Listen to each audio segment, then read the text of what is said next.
బంజారాహిల్స్ లో హైడ్రా దూకుడు ప్రదర్శించింది. 5 ఎకరాల ప్రభుత్వ భూమికి కబ్జా కోరు చెర నుంచి విముక్తినిచ్చింది హైడ్రా. దాదాపు 750 కోట్ల ప్రభుత్వ భూమిని అక్రమార్కులకు దక్కకుండా కాపాడింది. స్థల సమీకరణలో భాగంగా 5 ఎకరాల్లో జలమండలికి 1.20 ఎకరాలను గత ప్రభుత్వం కేటాయించింది.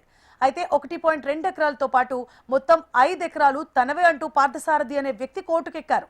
ఆ భూమి తనదే అని కోర్టులో కేసు నడుస్తుండగానే 5 ఎకరాలను తన ఆధీనంలోకి తీసుకొని అందులో షెడ్డులు నిర్మించి పహారా ఏర్పాటు చేసుకున్నారు. చుట్టూ ఫెన్సింగ్ వేసి బౌన్సర్లతో పాటు క్రూరమైన కుక్కలతో కాపలా పెట్టించారు పార్థసారథి.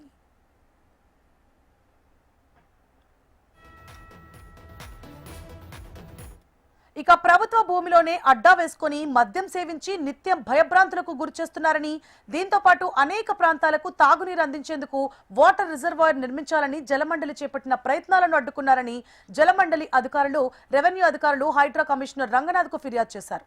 రంగంలోకి దిగిన హైడ్రా దర్యాప్తు చేపట్టింది.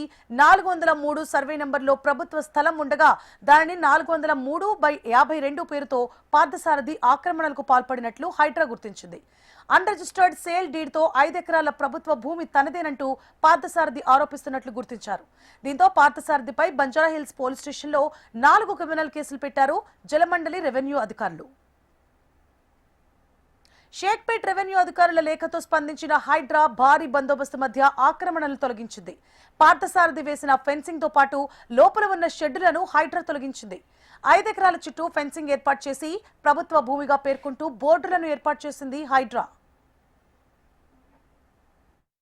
హైడ్రా ఈ విధంగా మా వాదన వినకుండా, మేము చెప్పేది వినకుండా, మాకు కనీసం ఒక నోటీస్ కూడా ఇవ్వకుండా హైకోర్టు డైరెక్షన్స్ తోటి పీస్ఫుల్ గా ఉన్న పొజిషన్ ఈ విధంగా డిస్టర్బ్ చేయడం మాకు చాలా బాధగా ఉందండి. Hydraa formation is a very noble thought of honourable CM గారు. We are not denying it, to restore the water bodies, to restore the lakes and all. కానీ ఈ విధంగా ప్రైవేట్ ప్రాపర్టీస్ మీద పడి ఇట్లా ధ్వంసం చేయడం ఏదైతే ఉందో ఇది చట్టబద్ధం కాదండి. ఇది చాలా చట్ట విరుద్ధము, ఇది ఇల్లీగల్. ఆనరబుల్ హైకోర్టు కంటే హైడ్రాకి ఎక్కువ అధికారాలు ఉన్నాయని వీళ్ళు అనుకుంటే అది చాలా పొరపాటు. మనకి ఏదైనా constitution is the most important than anybody. నేను ఒకటే రిక్వెస్ట్ చేస్తున్నా ఆనరబుల్ సీఎం గారికి, ఈ 403లో 129లో చాలా అవకతవకలు ఇంతకు ముందు ప్రభుత్వాల్లో జరిగినాయి సార్. మీరు ధైర్యంగా వాటిని బయటికి తీసి, నిజ నిజాలు బయటికి తీసి మాలాంటి బాధితులందరికీ మీరు న్యాయం చేయగలరని నమ్మకంతో మేము ఉన్నాం. 129, 403 బాధితులందరికీ నేను పిలుపునిస్తున్నా, మీరందరూ కలిసి రండి, మనమందరం కలిసి న్యాయపరమైన పోరాటం చేద్దాము. మనందరం బాధితులం కాబట్టి మీరందరూ కలిసి వస్తే మనం న్యాయపరంగా పోరాటం చేసి మన హక్కు మనం సాధించుకుందాం, మన భూములు మనం సాధించుకుందాం. 20 years నుంచి పొజిషన్ లో ఉన్నామండి మేము ఈ ల్యాండ్ లో. ఏం జరిగింది, పొద్దున్నే వచ్చారు హైడ్రా వాళ్ళు మొత్తం కూల్ చేశారు. మేము సీసీ కెమెరాలు పీకేస్తుంటే చూసి ఏం జరిగిందని వచ్చేసరికి మొత్తం అయిపోయింది. అదే అండి గవర్నమెంట్ క్లెయిమ్ చేస్తుంది, ఇది గవర్నమెంట్ ల్యాండ్ కాదు మా ల్యాండ్ అని మేము క్లెయిమ్ చేస్తున్నాము. Let the court decide whose property it is. మేము ఏమంటున్నామంటే let court decide. Court decide చేస్తుంది ఎవరు భూమి ఏంటి అనేది. కోర్టు గవర్నమెంట్ భూమి అంటే గవర్నమెంట్ తీసుకోమానండి.